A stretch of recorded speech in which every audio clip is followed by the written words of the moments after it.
पंचकुला में कांग्रेस नगर निगम मेयर प्रत्याशी सुधा भारद्वाज ने नामांकन भरा। इस अवसर पर कांग्रेस प्रदेश अध्यक्ष राव नरेंद्र सिंह, राज्यसभा सांसद एवं अखिल भारतीय राष्ट्रीय कांग्रेस के महासचिव रणदीप सुरजेवाला, सांसद एवं पूर्व केंद्रीय मंत्री कुमारी सैलजा और पंचकुला से विधायक चंद्र मोहन भी मौजूद रहे। कांग्रेस के प्रदेश अध्यक्ष राव नरेंद्र सिंह ने पंचकुला नगर निगम मेयर प्रत्याशी सुधा भारद्वाज को साफ और ईमानदार छवि का बताते हुए जीत का दावा किया है।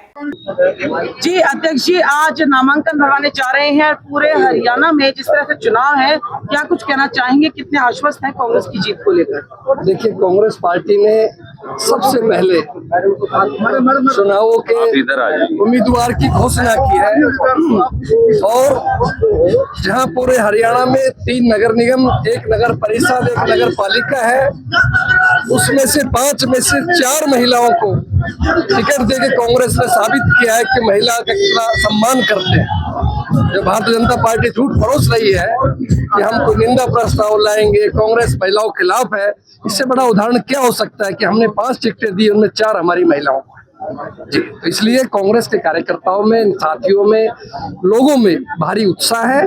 और हमने सोनीपत में फॉर्म भरवाया परसों, कल हमने अम्बाला में, आज हमने पंचकुला में। यहाँ आपके सामने हमारी प्रत्याशी सुधा भारद्वाज जी, जो महिला की प्रदेश अध्यक्ष रहे और बहुत ही एक सामाजिक धार्मिक परिवार संबंध रखने वाले परिवार है। बहन जी का बड़ा अच्छा वर्क सारा बायोडाटा है। इसको देखते हुए कांग्रेस पार्टी ने इनको यहाँ से उम्मीदवार बनाया है। मुझे भारी इस बार खुशी है कि छत्तीसवीं बिरादरी के लोगों ने और सर्वसम्मति से सभी ने इनके नाम का समर्थन किया। जिस तरह से सुधा भारद्वाज जी महिला कांग्रेस की भी अध्यक्ष नहीं है और साफ और ईमानदार छवि के चलते और जमीनी स्तर से जुड़ी रही, आपको लगता है इस चुनाव में उनको लाभ मिलेगा? निश्चित रूप से मिलेगा। और वो आप मान के चलिए कि आने वाली मेयर सुधा भारद्वाज जी होंगी, यहाँ की जनता के सहयोग से। और हम ईमानदारी से काम करेंगे, एक अच्छा प्रशासन देंगे।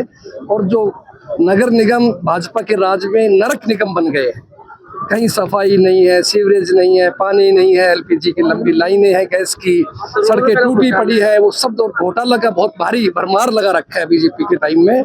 इसलिए सुधा जी के बनने के बाद से मैं समझता हूँ इन पर लगाम लगेगी और हम सब लोग इनको साथ में मदद करेंगे। हम चाहेंगे कि हरियाणा के अंदर एक कामयाब और बढ़िया मेयर के रूप में सेवा कर सकें। तो वहीं कांग्रेस महासचिव रणदीप सुरजेवाला ने विभिन्न मुद्दों को लेकर भाजपा को आड़े हाथों लिया है।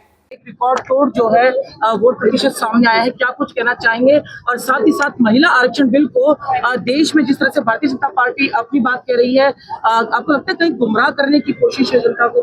मैं आप सब मित्रों को पश्चिम बंगाल से पंचकुला लेकर आना चाहता हूँ, क्योंकि हमारे नक्शे पर तो पंचकुला ही है।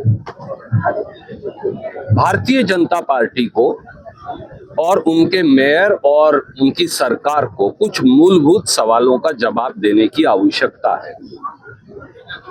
आज ही ये सामने आया और कई महीनों से ये चल रहा है कि वो सारा पैसा जो पंचकुला के लोग एक एक अपनी जेब काटकर, सरकारी कर्मचारी, रिटायर्ड कर्मचारी, फौज के अफसर, छोटे छोटे उद्यमी, छोटा छोटा दुकानदार, हमारे गरीब भाई बहन एक एक पैसा जो टैक्स का जमा करवाते हैं पंचकुला के नगर निगम में, उसमें से 159 करोड़ भाजपा के लोगों ने खा लिए।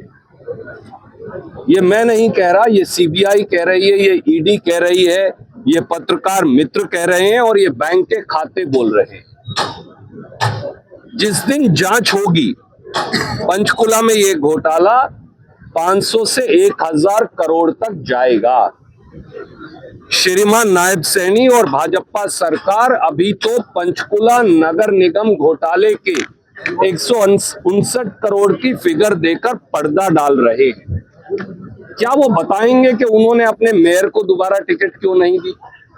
क्या वो बताएंगे कि उन्होंने अपने सारे कॉरपोरेटर जो हैं उनमें से 80% की टिकटें क्यों काट दी? ये दर्शाता है कि भय मुक्त भ्रष्टाचार भाजपा सरकार में चल रहा है, नगर निगमों के अंदर, नगर परिषदों के अंदर, नगर पालिकाओं के अंदर। शहरों को दोनों हाथों से लूटा जा रहा है। क्या वो बता सकते हैं कि 12 साल में पंचकुला में कौन सा काम है जो बीजेपी ने किया है? क्या वो बता सकते हैं कि जो हमारी नई कॉलोनियां बसी हैं सड़क के, नेशनल हाईवे के उस पार, और अब तो वो मोरनी और दूसरी तरफ नारायणगढ़ तक पहुंचने को हो गया है पूरा इलाका। इसमें क्या नाजायज कॉलोनियां काटकर बीजेपी के लोग रुपयों की बंदरबाट नहीं कर रहे? पंचकुला के सीवरेज, पंचकुला की बिजली, पंचकुला के पार्क्स, पंचकुला के पीने के पानी के लिए क्या इंतजाम है? क्या कारण है कि वो बांध जो हमने बनाया था कालका और पंचकुला के बीच में, उसका सारा पानी गायब हो जाता है? आज तक भाजपा सरकार यही नहीं बता रही। पंचकुला की टूंटियों के अंदर गंदा पानी और कीड़े आ रहे हैं। एससी और बीसी बस्तियों की हालत तो और बदतर है। जो अच्छे से अच्छे सेक्टर है उसमें बुरी से बुरी हालत है। भ्रष्टाचार का ये आलम है पंचकुला में कि आप पांव रखने के लिए भी आपको पैसा देना पड़ेगा। ये सामने शोरूम वाले हमारे भाई हैं, इनसे जाकर आप पूछ लीजिए, भाजपा के भ्रष्टाचार का सच उजागर हो जाएगा। इन सब बातों का जवाब देना पड़ेगा। इसलिए हमने एक ईमानदार, साफ छवि की एक ऐसी महिला जिसकी जड़ें पंचकुला के आम जनमानस से जुड़ी हैं, भाई चंद्रमोहन जी ने, हमारे अध्यक्ष राव नरेंद्र सिंह जी ने, सुधा भारद्वाज जी को बहुत सोचकर और पार्टी ने चुना है, क्योंकि सुधा भारद्वाज एक ऐसी उम्मीदवार हैं जो नगर निगम की सफाई भी करेंगी और पंचकुला में ईमानदारी की एक नई व्यवस्था का पदार्पण भी कर पाएंगी। सांसद कुमारी सैलजा ने महिला आरक्षण बिल को लेकर भाजपा पर देश को गुमराह करने का आरोप लगाया। जी मैम, जिस तरीके से आज पंचकुला में मेयर उम्मीदवार जो है कांग्रेस की सुधा भारद्वाज, एक महिला, उन्होंने नामांकन भरा, आप खुद यहाँ पहुंची हैं उनका सहयोग करने समर्थन करने, क्या कुछ कहना चाहेंगे? हमारी कांग्रेस की बहुत ही बेहतरीन कैंडिडेट है, ना नई है, ना अनजान है, न खुद अनजान है, न लोगों से, यहाँ के रहने वाले, और हमेशा से कांग्रेस पार्टी के लिए जमीन पर उतर कर इन्होंने काम किया। हमेशा महिलाओं को जोड़ा, क्योंकि जब महिला अध्यक्ष रही, बहुत ही सफल महिला अध्यक्ष रही है, और यहाँ की रहने वाली पंचकुला की, और सबकी एक ही आवाज थी कि सुधा भारद्वाज जी को यहाँ से कैंडिडेट बनाए मेयर, और पार्टी ने उनका चयन किया है। हमें बहुत खुशी है, हम उनको शुभकामनाएं देते हैं, और सभी से हम यही अपील करते हैं कि भाजपा के झूठ के बरगलाने के दिन लग गए हैं।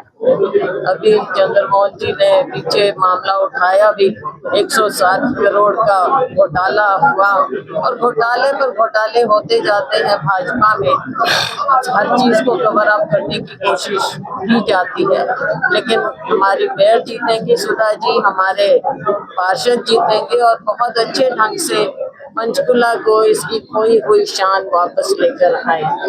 जी, जिस तरीके से महिला कैंडिडेट उतारी और उसके अलावा पूरे हरियाणा में ही महिलाओं को खूब अच्छे तरीके से इस टिकट वितरण के अंदर ध्यान रखा गया, आपको लगता है कांग्रेस सही मायने में महिला आरक्षण? देखो, भाजपा केवल आरक्षण के नाम पर राजनीति करती है, और अब सुना है कि शायद अलग अलग आपके विधानसभा का शायद करेंगे वहां पर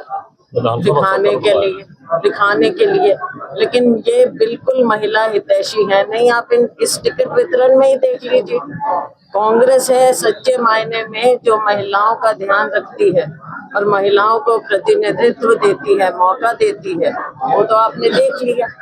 अब आगे समय बताएगा। महिलाओं ने, जब इन्होंने पिछली बार 2023 में महिला विधेयक पारित किया और महिलाओं के नाम पर वोट लेने का प्रयास किया, तो 24 के चुनाव में, लोकसभा चुनाव में, आपको याद दिलाना चाहूंगी मैं, 24 के चुनाव में महिलाओं ने इन्हें नकारा।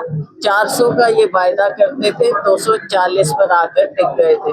तो महिलाओं को ये ऐसे मत समझें कि महिला ना समझे, महिला इनको बहुत अच्छी तरह से समझ गई हैं, और भाजपा को वो अब असली जगह दिखा दें। पंचकुला मेयर प्रत्याशी सुधा भारद्वाज को जमीन से जुड़ी और सशक्त महिला के तौर पर साफ और ईमानदार छवि होने का दावा करते हुए जीत का दावा कांग्रेस के द्वारा किया जा रहा है, लेकिन देखने वाली बात होगी कि नगर निगम चुनावों में किस पार्टी को यहां पर जीत हासिल होती है। न्यूज़ हम के लिए पंचकुला से ब्यूरो रिपोर्ट।